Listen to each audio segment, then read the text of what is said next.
আসসালামু আলাইকুম।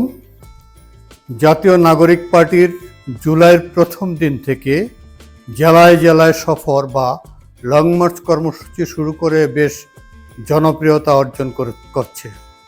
প্রান্তিক জনগোষ্ঠীর কাছাকাছি যেতে পারছে নাগরিক পার্টির নেতৃবৃন্দ।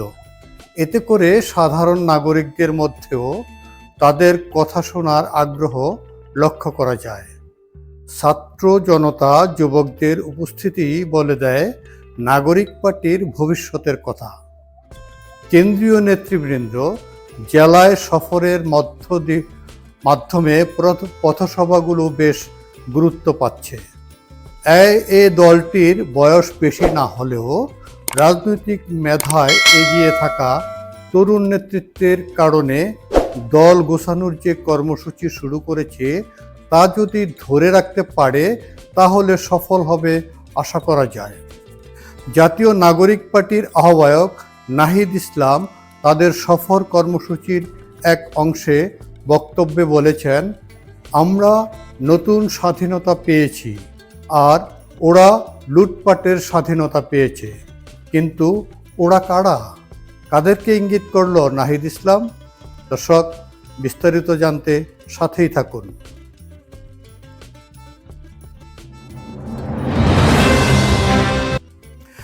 এনসিপির আহ্বায়ক নাহিদ ইসলাম বাংলাদেশের ব্যবসায়ীদের উদ্দেশ্যে বলেছেন, আগের আমলে আমরা দেখেছি গুটি কয়েক ব্যবসায়ী মাফিয়া পরিণত হয়েছিল।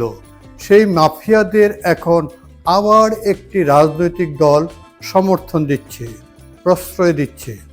আর অন্যদিকে আমাদের ক্ষুদ্র মাঝারি খেটে খাওয়া ব্যবসায়ীরা চাঁদাবাজদের অত্যাচারে বেহাল অবস্থায় রয়েছে। শুক্রবার রাতে খুলনার শিববাড়ি মোড়ে এনসিপির পথসভায় বক্তব্যে নাহিদ ইসলাম এ কথাগুলো বলেন। তিনি বলেন, সব দেশপ্রেমিক ব্যবসায়ীদের আমরা রক্ষা করব।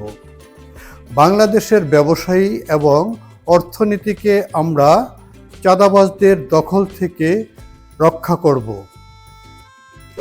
এনসিপির এই নেতা আরও বলেন, গণ অভ্যুত্থানের পরে আমরা বলেছিলাম এই ফ্যাসিবাদী ব্যবস্থা যে ব্যবস্থা মাফিয়া তৈরি করে, যে ব্যবস্থা দুর্নীতিবাজদের প্রশ্রয় দেয়, যে ব্যবস্থা সন্ত্রাসীদের তৈরি করে, যে ব্যবস্থা জনগণের বিরুদ্ধে দাঁড়ায়, যে ব্যবস্থা পুলিশ বাহিনীকে খুনি বাহিনীতে রূপান্তর করে, সেই ব্যবস্থার বিলোপ ঘটাতে হবে।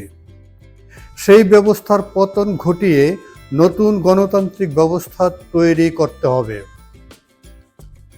কিন্তু নানাভাবে 5 আগস্ট থেকেই ষড়যন্ত্র হয়েছে এই ছাত্র নেতৃত্বের বিরুদ্ধে। আমরা দেখেছিলাম 5 আগস্ট কারা ক্যান্টনমেন্টে গিয়েছিলেন। অভ্যুত্থানের নেতৃবৃন্দকে বাদ দিয়ে সরকার গঠনের পরিকল্পনা করেছিলেন। নাহিদ ইসলাম কাদেরকে ইঙ্গিত করলেন? তাদের নাম পরিচয় বলতে পারতেন তো? পারতেন না। আগস্ট শেখ হাসিনার পতনের পর তড়িঘড়ি করে কারা ক্যান্টনমেন্টে গিয়ে সরকার গঠনের চেষ্টা করেছিলেন? এই কথাটি নাহিদ ইসলাম প্রকাশ করতে সাহস পেলেন না কেন? তিনি বললেন, এই ছাত্র নেতৃত্ব অনেক চেষ্টা করেছে এই সরকারকে, এই সময়ের রাজনীতিকে গণ অভ্যুত্থানের দিকে আনতে। নানা পক্ষ ফ্যাসিবাদীদের আন্দোলনে তাদের সঙ্গে থাকলেও নতুন বন্দোবস্ত প্রতিষ্ঠার আন্দোলনে তাদের সাথে নাই দাবি করলেন। তারা পুরনো বন্দোবস্তের পক্ষে আছে। পুরনো বন্দোবস্ত টিকিয়ে রাখার জন্য সব কিছু করে যাচ্ছে। তিনি বলেন, চাঁদাবাজির বিরুদ্ধে আমরা কথা বলে যাচ্ছি। জনগণকে আজ বলতে হচ্ছে, অভ্যুত্থানকারী ছাত্র নাগরিকদের আজ বলতে হচ্ছে, আপনাদের আবারও প্রস্তুতি নিতে হবে, আবারও মাঠে নামতে হবে, বাংলাদেশের জনগণকে রক্ষা করতে হবে।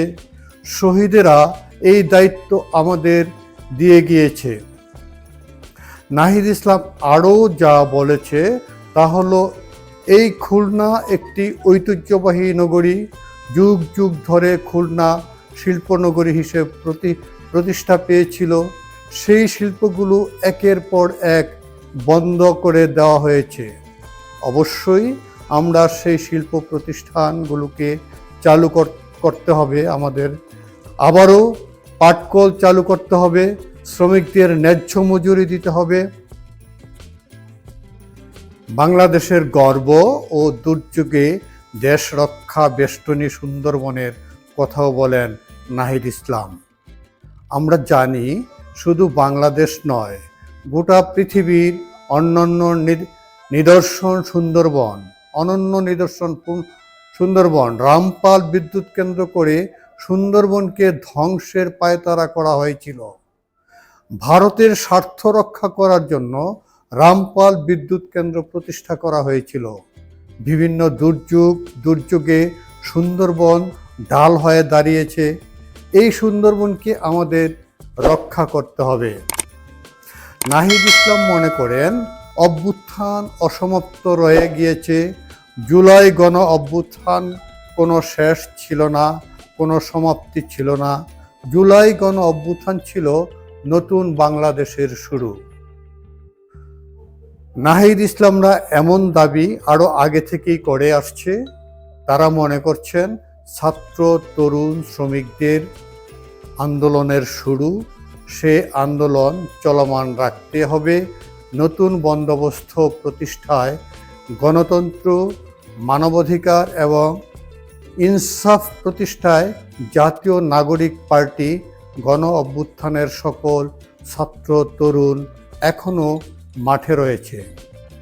তিনি ষড়যন্ত্রকারীদের হুঁশিয়ার করে দিয়ে বলেন, আপনারা যতই চেষ্টা করুন, যতই ষড়যন্ত্র করুন, আমাদের মাঠ থেকে সরাতে পারবেন না।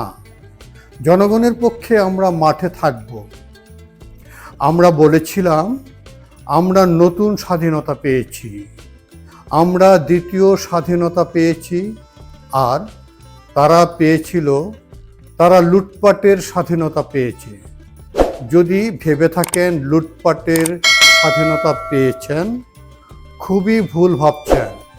ফ্যাসিবাদের বিরুদ্ধে জনগণ যেভাবে রাজপথে নেমেছিল, চাঁদাবাজ ও সন্ত্রাসীদের বিরুদ্ধে একইভাবে রাজপথে নামার জন্য প্রস্তুত হবার আহ্বান জানান নাহিদ। ঢাকায় এসে 3 আগস্ট সব কিছুর জবাব দেওয়ার ঘোষণাও দেন নাহিদ ইসলাম। দর্শক, ভালো থাকবেন। আল্লাহ হাফেজ।